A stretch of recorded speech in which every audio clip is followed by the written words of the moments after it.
Saya yakin di surga sudah dicatat Romo Agi bahwa Romo Agi adalah pastor pertama di paroki HTSPM ini, dan saya yakin, lebih yakin lagi, nama Romo Agi sudah dicatat di hati umat di paroki tercinta kita ini. Sekali lagi Romo Agi nggak pamitan tetapi pindah tugas saja. Barangkali raga memang berjarak tetapi hati tidak. Dalam nama Bapa dan Putera dan Roh Kudus.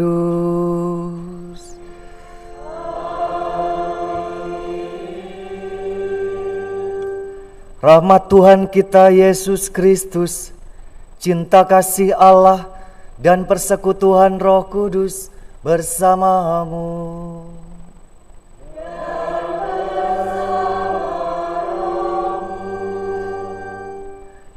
Bapak, Ibu, para saudara yang terkasih, selamat sore berkah dalam.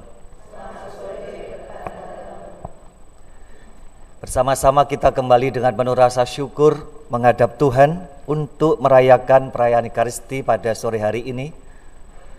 Hari Minggu Paskah yang keempat. Minggu Paskah yang keempat ditetapkan oleh gereja menjadi Minggu Panggilan. Secara khusus kita diingatkan, diajak untuk merenungkan apa yang menjadi keprihatinan gereja berkaitan kebutuhan akan pelayan-pelayan kebun anggur Tuhan. Tidak lain adalah tersedianya para romo, para suster, para bruder yang secara khusus menjawab panggilan Tuhan. Tentu kita diajak untuk berdoa sekaligus mengupayakan agar semakin banyak anak-anak muda yang terpanggil untuk bekerja di kebun anggur Tuhan ini sebagaimana menjadi kebutuhan gereja hingga saat ini. Bertepatan tentu juga Minggu Paskah yang keempat ini, Sabda Tuhan mengajak kita merenungkan semangat dasar dari Minggu Panggilan, tidak lain adalah Yesus sebagai gembala yang baik. Bukti bahwa Ia gembala yang baik adalah Ia senantiasa menjaga, merawat, memelihara kita, kawanan-kawanan dombanya. Mari bersama-sama kita mengawali hari Minggu Paskah yang keempat ini, hari raya Minggu Panggilan sekaligus ini, dengan mempersiapkan hati kita. Kita sadari bahwa kita manusia lemah yang kerap kali mudah jatuh ke dalam dosa, tetapi kita ingin senantiasa bertobat. Kita mohon rahmat pengampunan Tuhan agar kita menjadi semakin layak merayakan misteri suci ini. Bapak Ibu para saudara terkasih, suatu kali ada orang yang tanya kepada saya, Romo, kenapa kamu mau jadi Romo ya? Saya bingung jawabnya, karena dulu saya jadi Romo itu gak ada pikiran macam-macam. Semester terakhir dalam SMA, semester 6 berarti ya, itu saya mikir, Kingko nek mau selesai SMA mau kemana ini? Yang penting saya harus keluar dari rumah ini pokoknya. Terus saya mikir nih, kerja apa ya? Mau nikahi orang, makan apa nanti ya? Mau kuliah, biaya lagi nih. Pas tengah-tengah mau pertimbangan tuh teman saya yang datang, teman SD datang, Agi ikut aku. Bahasa Jawa gitu, Agi melu aku. Apa? Jadi frater. Wah. Agi ikut aku jadi frater. Apa itu? Jadi Romo. Oh iya. Pertanyaan pertama saya setelah mendengar itu adalah satu. Ini terus mancep sini tuh. Bayare piro? Gratis. Langsung saya bilang gini, wah ini panggilan saya ini.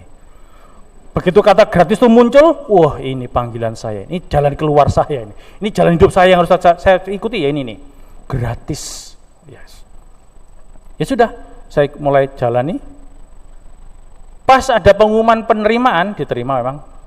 Teman saya ngajak, orang mamanya itu kecelakaan meninggal. Terus dia bilang, Ki, sorry yo, gak jadi masuk aku. Saya bingung saya. Uang PTN ikut, itu hanya saya selesaikan dalam waktu setengah jam. Itu pun ngitung benik. Selesai, sip. Gitu. Duh, piye iki ya? Tekad wis masuk terus. Nyanyi nggak bisa, saya ngomong dulu fals.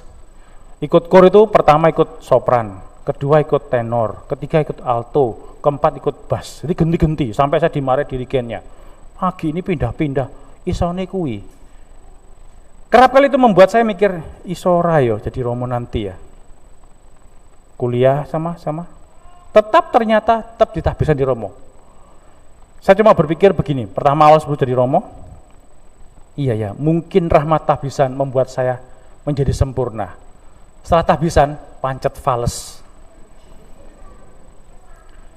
Terus saya berpikir begini loh, iya ya, Tuhan ngopo ya, manggil saya yang gak iso nyanyi ini. Ngomong juga fales. Ngomong itu kadang-kadang plecok-plecok sana, sini. Kalau jenengan awal-awal dulu kenal saya, pasti dengar saya ngomong itu masih belibet-belibet. Ini masih belibet-belibet toh, terlipat-lipat, tertelan-tertelan banyak. Harus dengarkan penuh perhatian baru dengar, benar-benar dengar. Saya berpikir rupa-rupanya setelah 15 tahun 2006, sekarang berapa nih? Kalau 2006 tahbisan berarti sekarang berapa nih? Berapa? 15 tahun ya? Yes, mau 15 tahun nih. Kalau Romanto ini udah 17 tahun nih. Dia teman angkatan tapi dia lebih rajin sehingga dia tahbisan lebih dahulu. Saya ini malas kerjakan tesis sehingga ya sudah. Harusnya S2 harus 2 tahun toh, ini 4 tahun. Hebat toh mahasiswa sama S1. Jadi podo aja gitu. Bukan karena pandemi ini karena malasnya setengah mati nih. Nah, sudah. Terus sampai dipikir gini, kenapa ya Tuhan tuh memanggil orang kok nggak sempurna begini nih?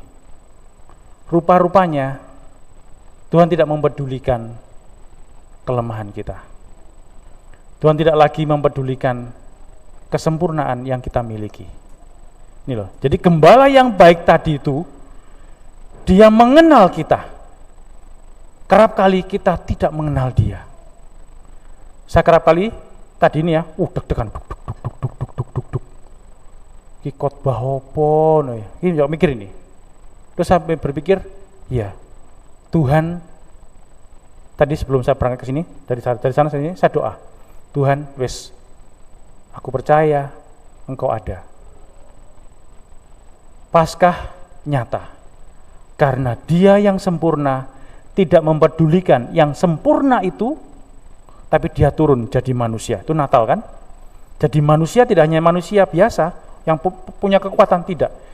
Dia menjadi manusia lemah, bayi yang bergantung pada orang.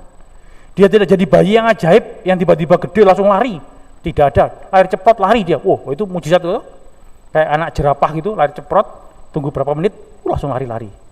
Enggak, Tuhan jadi manusia, bayi yang lemah. Dia bertumbuh.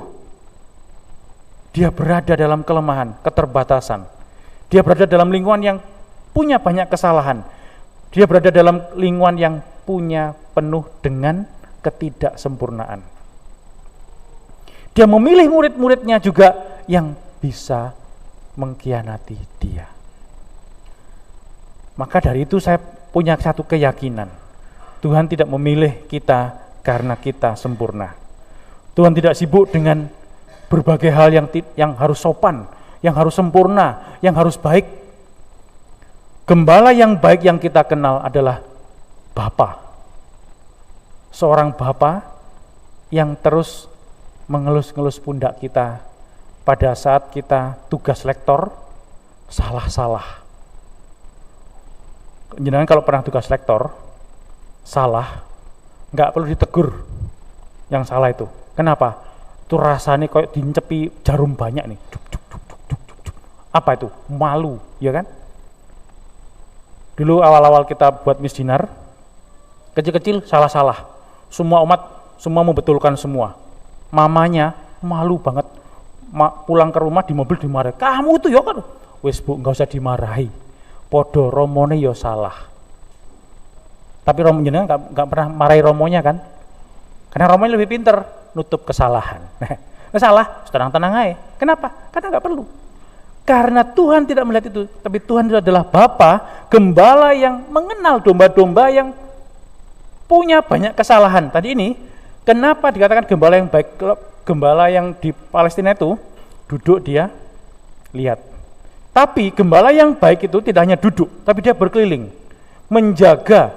Siapa tahu domba-dombanya ini menjerumuskan dirinya sendiri, menyesatkan diri sendiri, masuk jurang. Harusnya ke kiri, dia ke kanan dewe.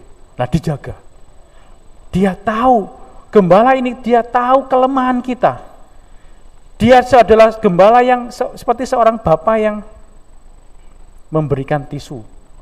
Kalau nyanyi haleluya salah dan pulang nangis karena malu. Belum pernah ngalami kan? Jenengan tugas di sini salah, turun dimarahi. Kamu itu kok salah begini, harusnya begini. Tidak. Tuhan bukan pribadi yang memarahi kita. Tuhan yang mengerti kelemahan kita. Tuhan yang memeluk kita pada saat kita merasa sendirian. Tuhan yang menggandeng kita, menarik kita pada saat kita merasa lelah, merasa tidak mampu berjalan. Bahkan Tuhan yang menggendong kita pada saat kita sudah tersesat. Masih ingat ya gembala yang baik itu gambarannya kan domba yang dinaikkan di punggungnya ini terus dibawa dengan gembira. Gembala yang mengerti bahwa kita ini kalau dimaafkan sekali pasti buat salah lagi nih. Gembala yang mengerti bagaimana kita ini mudah jatuh dalam dosa. Kita dipanggil menjadi gembala-gembala itu. Tetapi juga tadi katakan Romanton dalam pengantar mendoakan, berdoa bukan untuk anaknya orang lain. Tuhan, semoga anak-anak tetangga-tetangga saya dipanggil menjadi romo frater, bukan. Berdoa untuk anaknya dewe. Bukan Tuhan supaya tetangga saya ini anaknya 3 cowok semua. 1 Tuhan jadi romo Tuhan, bukan. Tuhan anak saya 1 cowok. Panggillah dia. Nah itu. Hari ini kita diminta untuk belajar seperti itu. Waduh Romo, anak saya ini gak sopo-opo. Loh, baik-baik. Tuhan tidak memperhitungkan yang salah. Tuhan tidak memperhitungkan kelemahan kita, keterbatasan kita. Tuhan memperhitungkan ketulusan hati kita untuk belajar datang. Dan akan memberi kita banyak persoalan. Pasti. Jadi Romo, Frater, Suster itu, enak ya Romo, Frater, Suster ini ya. Iya. Dulu pernah saya bilang, waktu saya pertama kali jadi Romo itu, awal-awal Romo, karena apa istilah semangat bener sekali sehari itu bisa misa 4-5 kali. Pulang-pulang selama 3 bulan kelenger awake. Kram perut, kaku semua gini. Jam 12 baru datang dari lingkungan, minum redoxon. Cus. Dingin, semeneng toh, wah seger, makan mie, wes, ada lah. Jam 2 pagi, kaku kabeh, waduh, pikiran saya, stroke, padahal stroke itu kan lemes toh, ini enggak, stroke, pikiran saya gitu toh. Saya mikir toh, satu hal, Romo belum setahun, stroke, waduh, wes gak balik modal ini. Saya cuma bilang gitu ya, loh piye gitu. Penuh dengan ketakutan, penuh dengan kekhawatiran. Duh Tuhan piye ya? Hanya 1 Tuhan. Ada orang, terus nanti Romo yang satunya datang, ayo ke mana? Ke rumah sakit. Yang tidak memarahi saya. Tuhan hadir dalam pribadi-pribadi yang mau menerima kita. Tuhan hadir dalam pribadi-pribadi yang mau memeluk kita pada saat kita butuh pegangan. Itu loh gembala yang baik. Maka Tuhan tidak memanggil kita untuk menjadi sempurna tanpa salah, bukan. Sempurnanya Tuhan adalah Tuhan yang berbelas kasih, Tuhan yang mengerti kesalahan kita. Maka mari nanti ini ya pulang didoakan. Yang ada yang bawa bayi juga nih. Waktu dihamil ini didoakan nih. Di perutnya ini, ayo Dek ya, nanti kalau udah lahir gede, Dewi ini ya, ini ya, Dek nanti ya, nek lahir nanti kamu jadi Romo. Elek, gingsul, meriwati mendulu, ora popo. Gak masalah, tapi doakan. Berdoalah untuk anak jenengan. Tadi ada yang anaknya 3, saya bilang, Ini 1, 2, 3 ini, 1 berikan jadi Romo. Ojo Romo, ojo iki. Mana-eman ini. Oh, hati-hati loh ya, kalau Tuhan sudah mau, penolakan itu tidak ada lagi. Yang ada hanya, ya wis lah. Nah sekarang masalahnya adalah, apakah kita siap memberikan, nih loh, anak saya ini? Apakah saya siap melihat ketidaksempurnaan itu dipilih Tuhan menjadi tangan kanannya, menjadi kaki kanannya, menjadi kaki dan tangan Tuhan untuk, tadi katakan Romo Anton, di kebun anggur, untuk menjadi gembala-gembala yang baik. Tuhan itu tidak hadir dalam yang tidak kelihatan, tidak. Dia hadir dalam pribadi-pribadi yang menggembalakan kita. Pasti Romo-romo itu, kami ini juga punya banyak kelemahan, punya banyak kesalahan, tetapi tetap ayo sama-sama balik. Nah, gereja selalu punya banyak kelemahan, tetapi juga diberi gembala-gembala yang punya banyak kelemahan juga. Buat apa? Supaya saling belajar, menerima kelemahan satu yang dengan yang lain. Belajar memaafkan satu dengan yang lain, belajar menjadi gembala satu dengan yang lain. Yes, ya, jadi mari para Bapak Ibu, para saudara terkasih, kalau menikah, nanti kalau mau menikah nih ya mikir, adik ini kalau mau menikah nanti jangan punya anak cuma 1, minimal 2. 1 untuk Tuhan, 1 di rumah. Kalau 3 ya 2 untuk Tuhan, 1 di rumah. Kalau 1 ya untuk Tuhan gak apa-apa lah wis ya.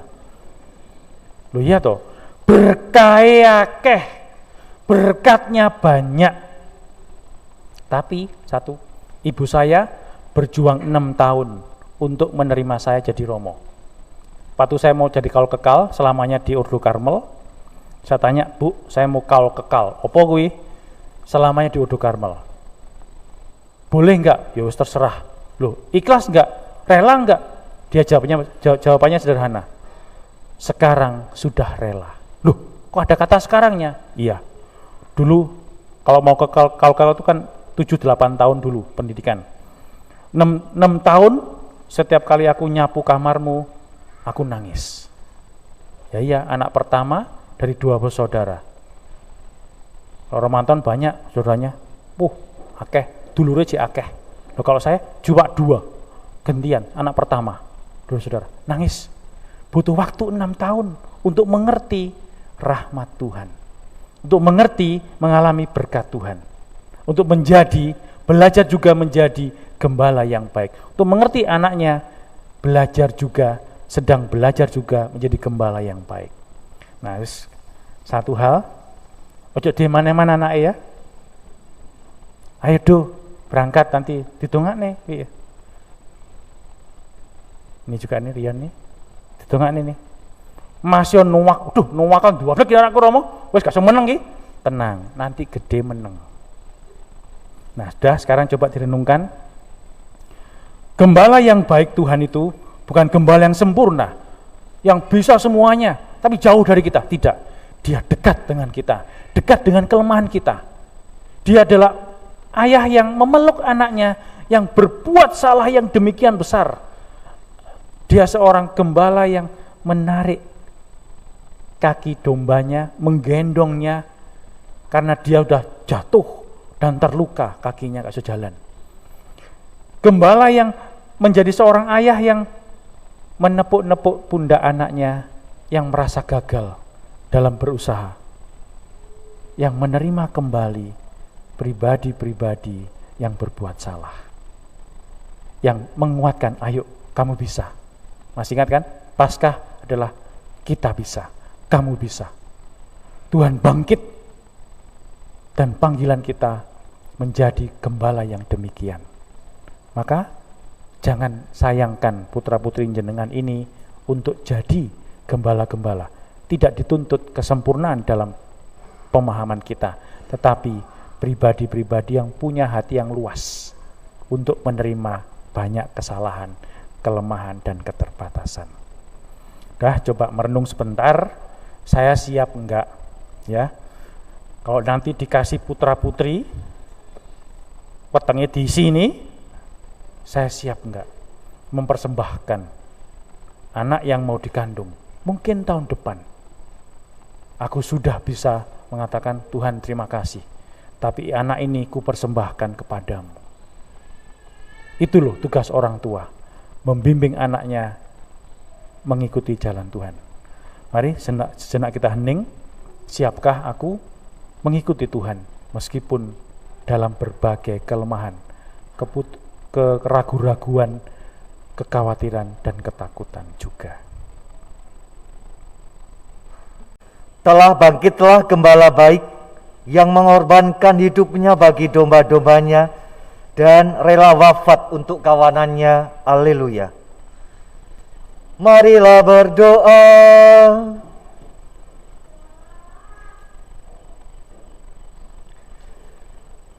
Allah Bapa yang Maha Kudus, kami bersyukur kepadamu atas Yesus Putramu yang telah mengorbankan hidupnya demi kebahagiaan kami. Semoga rohnya menghimpun kami menjadi satu umat, menjadi gerejamu yang memancarkan cahaya pembebasan bagi semua orang di dunia, sampai saatnya Engkau menjadi segalanya bagi semua orang, dengan pengantaraan Kristus Tuhan kami. Amin. Para saudara yang terkasih, minta maaf saya minta waktunya sebentar, silahkan duduk. Saya ingin Anda memandang wajah Romo di sebelah saya ini, dipandang betul-betul, direkam wajahnya, karena sebagian besar dari kita sudah tahu besok Romo Agi akan mengakhiri tugas pelayanannya menurut SK di paroki kita ini. Besok pagi kalau yang masih semangat silakan mengikuti misa online. Ada acara serah terima pastor paroki Hati SPM Sembusari ini. Karena ini hari misa last 2 ya. Jadi saya besok last 1 pagi. Jadi saya mohon Romo Agi berkenan untuk menyampaikan sepatah dua patah kata. Ini saya lihat wajah-wajah ada sedih-sedihnya di situ, jadi harus diteguhkan. Jadi Romo Agi silahkan menyampaikan bukan pesan-pesan terakhir ya, tetapi sepatah kata untuk meneguhkan kita semua.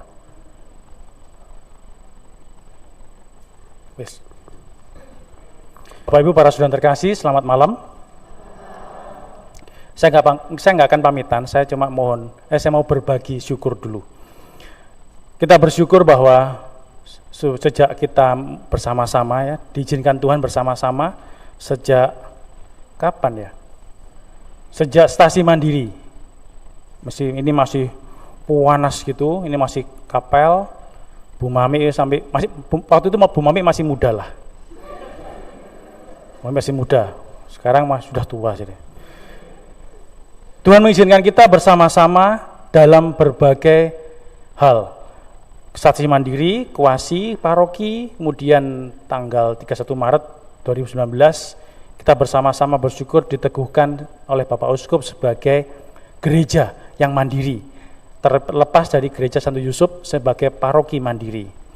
Selama 2 tahun kita juga berjuang bersama dalam kelemahan-kelemahan, dalam suka duka, dalam berbagai hal yang kita perjuangkan bersama. Yang penting, kalau Jawa bilang tuh mangan gak mangan, penting kumpul lah. Ya wis penting barengan. Salah bener jalani bareng. Banyak kesalahan-kesalahan yang kita buat bersama, ya kita jalani bareng. Banyak sing nangis, ya nangis-nangis bareng. Jengkel, ya jengkel-jengkel bareng. Saya sadar bahwa tidak ada hal yang sempurna, baik yang saya buat maupun yang kita buat bersama. Tetapi semuanya itu membuat kita perlu bersyukur bahwa dalam kebersamaan itu kita diteguhkan. Dalam kelemahan, yo mampu gak Romo yo? Iso gak? Iso wis, ayo wis, jalan bareng-bareng. isin-isin bareng wis, malu-malu sama-sama wis gak popo, dimarahi sama-sama. Hal itu yang membuat saya bersyukur dan ingin berbagi pada jenengan semua bahwa rahmat Tuhan itu hadir dalam yang lemah. Saya waktu dipinta Romo Waji, Gi, kamu sana ya dampingi stasi mandiri, loro weteng, diare 3 hari, gak mari-mari, duh opo kyo. Mata kaki saya yang kiri itu gatel-gatel sampai luka, gatel tuh. Oh iya, akhirnya cuma satu hal, ya wes, Tuhan coba saya hanya tahu apa yang bisa saya lakukan, bukan yang harus saya lakukan, saya hanya tahu apa yang bisa saya lakukan, maka itu yang saya bagikan. Dalam banyak kesalahan, saya juga membuat jenengan tuh marah, jenengan jengkel, jenengan mungkin gregetan, jenengan itu, karena itu saya mohon maaf. Karena dalam segalanya itu saya sudah membuat Bapak Ibu banyak yang Romo lagi piye dermimil bukan litani yang baik tapi litani yang jelek-jelek. Ya gak apa-apa wis. Saya buat semuanya itu tapi tetap salah, ya saya terima. Saya pasti juga sudah membuat jenengan marah, jengkel, gak tenang, kepikiran, wis bingung karepe dhewe. Nah itu. Saya sadar saya buat itu semua, maka saya mohon maaf sesungguh-sungguhnya, sedalam-dalamnya, bahwa dalam pelayanan saya tetap ada yang salah yang saya buat. Saya kurang banyak mengabaikan keluarga-keluarga yang membutuhkan pelayanan, banyak mengelalaikan mereka yang mau bertemu dengan saya. Tetapi yang saya bangga adalah jenengan masih menerima saya. Yo piye maneh Romo gak tunggale maneh ya. Mau gak mau ya piye maneh ya. Tapi yang saya senang adalah jenengan mau menerima saya lebih dari sekedar Romo. Menerima saya sebagai anaknya. Menerima saya sebagai kakak, adik, cucu bahkan. Ibu Ami ya. Putu. Teman yang bisa jenengan pegang. Yang bisa jenengan marahi, yang bisa jenengan apapun ngomong apapun, dan karena itu saya sangat bangga, saya sangat bersyukur bahwa saya diterima bukan hanya sebagai Romo, tetapi sebagai saudara, sebagai anggota keluarga. Dan saya senang bahwa sebagai anggota keluarga kita ini berjuang sama-sama. Saya salah, dimarahi, membuat jengkel jenengan, tapi balik lagi sama-sama. Dan itulah sebagai satu keluarga. Tidak pernah satu keluarga itu lepas dari satu kesalahan. Dan untuk itu saya juga sangat bersyukur bahwa semuanya itu dirangkai Tuhan menjadi satu mozaik. Tempel, jadilah kita yang seperti ini. Bahwa belum sempurna, pastilah belum sempurna. Maka tadi itu, mari kita perlu bersyukur kembali bahwa di dalam ketidaksempurnaan itu Tuhan membimbing kita, menganugerahi kita beberapa bulan terakhir Romo Anton. Ya kan? Romo Anton, memang SK-nya nanti tanggal 1 Mei atau tanggal besok ini mulai serah terima menjadi pastor kepala. Saya senang bahwa sekarang tugas saya berjalan atau belajar berjalan bersama jenengan semua. Belajar berjalan. Nek bayi itu apa toh? Nitik, tanah itu loh. Apa toh? Netah. Pokoknya turun tanah itu lah wis ya. Kita dari kuasi, dari Sati Mandiri sampai paroki kita turun tanah. Sampai bisa berjalan. Sudah saatnya jenengan semua berlari. Romo Anton akan membuat Anda berlari. Ditawarik mungkin ya, tapi itulah yang saya syukuri bahwa di tengah-tengah segala kesalahan, kelemahan, keterbatasan kita dihadirkan pribadi-pribadi yang membantu kita untuk bisa berkembang. Saya berharap gak usah bersedih. Gak usah. Saya senang sekali lagi, saya dianggap kemarin saya datang ada anak-anak kecil terus, ayo minta berkat sama Romo. Saya berlutut di depan anak itu, terus dia malah mengulurkan tangannya berkati saya dengan jari telunjuknya dia. Saya senang karena dia memberkati sungguh-sungguh dari kesederhanaannya. Ada beberapa orang tua yang saya berlutut di depannya, saya mohon restu, mereka mendoakan saya dan membuat tanda salib di dahi saya. Saya berharap sekarang maka saya nggak pamitan, karena saya tetap menjadi saudara jenengan, tidak terpisah, maka ini hanya pindah tugas. Sama seperti kalau jenengan punya anak, anaknya pindah kuliah di Surabaya, ya podo toh, masuk iku gak anggap anake meneh, kan tetap saudaranya toh. Nah, maka saya hanya mohon doa agar saya tetap dapat menjadi saudara jenengan, meskipun jauh, meskipun berpindah. Nek mbiyen kepleset, ini nggak ada Buffon ya, depan situ, kalau pleset neng gereja wisan. Sebentar sudah masuk gereja, terus ketemu. Nah, sekarang agak perjuangan. Maka saya mohon doa bagi Bapak Ibu semua, entah yang di sini, entah yang di rumah, agar berdoa supaya saya tetap dapat menjadi saudara bagi jenengan. Tetapi sekarang doa ditambah, doakanlah saya agar saya juga bisa menjadi saudara bagi umat yang akan saya layani di tempat yang baru, di Paroki Batu Malang nanti. Besok serah terima jabatan dengan Romo Anton, pelayanan pastor kepala. Hari Senin pagi saya akan berangkat ke Batu. Tanggal 2 Mei nanti saya akan serah terima dengan pastor kepala Batu, pastor kepala Paroki Batu. Nanti supaya saya tetap jadi anak, saudara, kakak, teman, adik. Untungnya satu hal, saya bersyukur satu hal, jenengan gak anggap saya sebagai mantu. Kalau mantu kan gawat jenenge gitu, dipacokne karo anake. Cuma saya bersenang sekali bahwa sekali lagi saya berterima kasih jenengan sudah mau jadi saudara saya. Berjalan bersama-sama dalam kelemahan, kesalahan, keterbatasan, dan mari berdoa bersama-sama agar kita tetap jadi saudara. Saya tetap dapat menjadi saudara jenengan meskipun berpindah tempat, tetapi juga saya mohon tambah doa agar nanti saya dapat menjadi saudara-saudara juga bagi teman-teman kita, saudara-saudara kita di Paroki Batu nanti. Terima kasih atas kebersamaannya, dan saya tidak hilang kok, saya tetap ada kok. Jadi jangan merasa, Romo Aki hilang wis, gak hilang iki. Hanya berpindah tempat. Cuma sedikit tidak tampak dengan jelas, itu aja. Jadi terima kasih atas kebersamaannya, dan semoga Tuhan terus memberkati kita semua.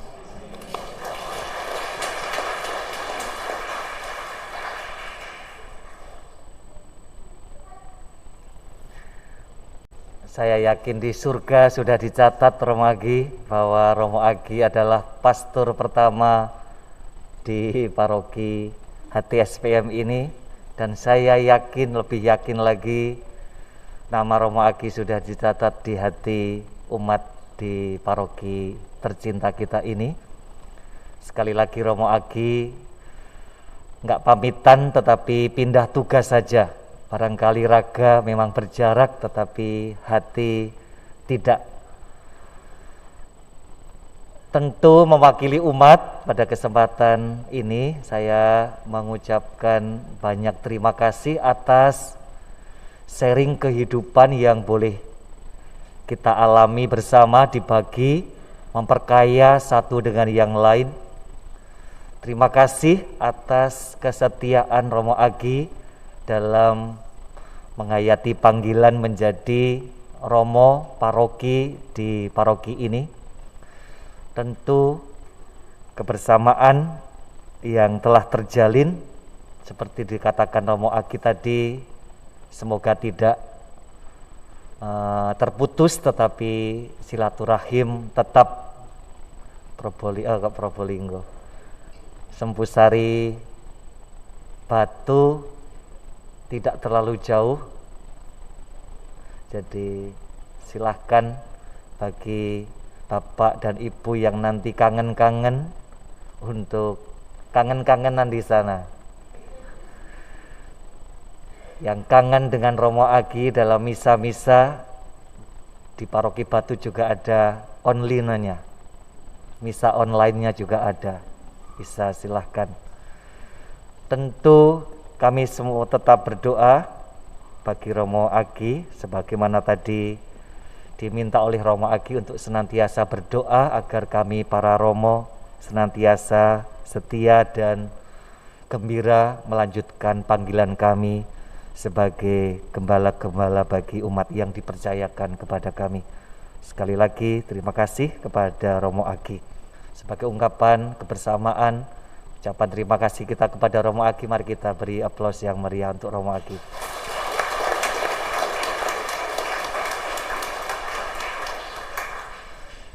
Besok malam ada acara kebersamaan masih bersama Romo Agi, bukan di kanopi di halaman tetapi di depan pastoran. Minta maaf hanya wakil-wakil dari umat, ketua-ketua lingkungan yang bisa hadir karena kita masih ada dalam masa pandemi. Tetapi Anda yang ingin mengucapkan ucapan terima kasih atau mau yang lain-lain, silakan bisa menyampaikan kepada ketua-ketua lingkungan masing-masing. Marilah kita mengakhiri perayaan Ekaristi kita pada malam hari ini dengan mohon berkat dari Tuhan. Tuhan sertamu.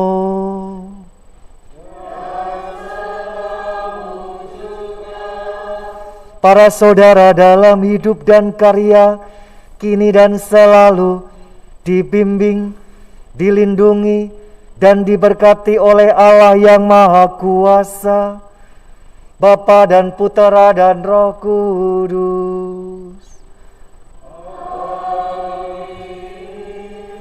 Perayaan Ekaristi kita sudah selesai.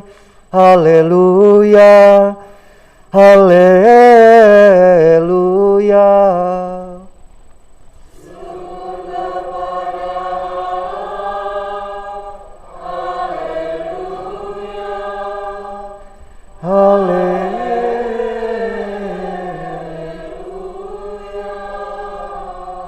Marilah kita pergi, berbahagialah dalam damai Tuhan. Amin.